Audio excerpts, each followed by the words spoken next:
Thank you very much, Mr. Chairman. This hearing today is in the tradition of our committee's oversight with regard to military health care problems. Long before the public ever heard about the problems at Walter Reed under the leadership of Congressman Tom Davis, we held hearings on the important problems that Guard and Reserve troops were having with health care and military benefits. And Chairman Tierney, your subcommittee held the first hearings of the problems at Walter Reed, and you've continued to be a leader on this issue. I want to commend you for that. In May, the full committee had a hearing on the hundreds of thousands of soldiers who may be returning from Iraq and Afghanistan suffering from PTSD and other mental health problems. Well, this committee's efforts have helped uncover both new and long-standing problems with the military health care system.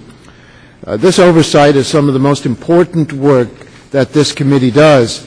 Few causes are more noble than giving our injured soldiers the care they deserve.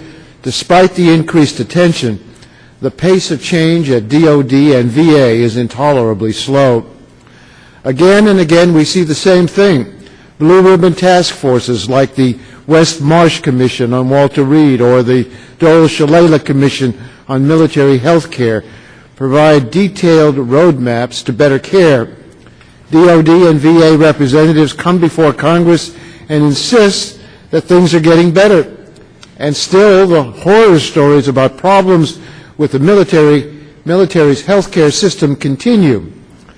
Here's just some of the new and disturbing information we've received over the last several months. We learned from the Washington Post that Staff Sergeant John Daniel Shannon, who testified about his problems at Walter Reed before our committee in March, remained stuck in bureaucratic limbo at Walter Reed, unable to obtain his discharge, obtain VA benefits, or return to his family and pick up his life.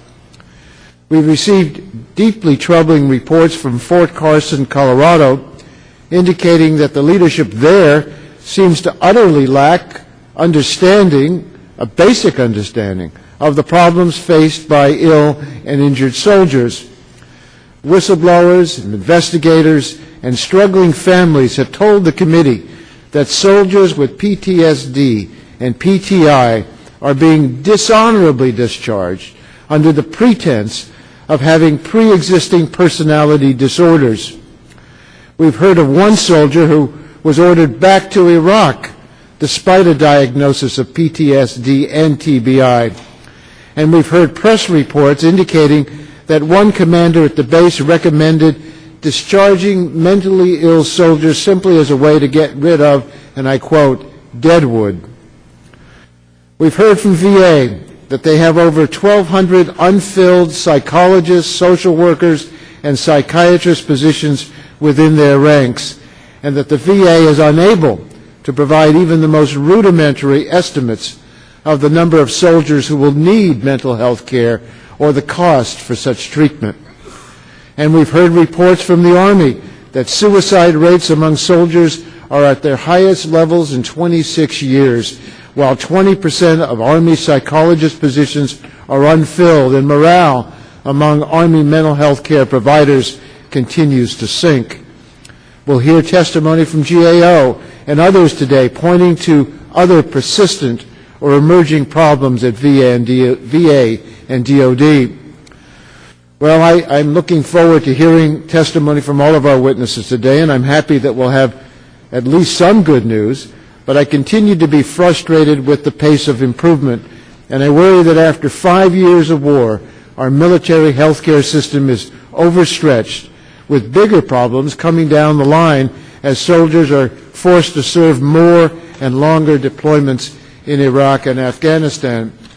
In the coming years, hundreds of thousands of soldiers will return home and will need DoD and VA care for injuries or mental illness. We can't let these soldiers and their families down. I want to thank you for holding this hearing today, and I'm looking forward to seeing how we can make things better. Thank you, Mr. Waxman.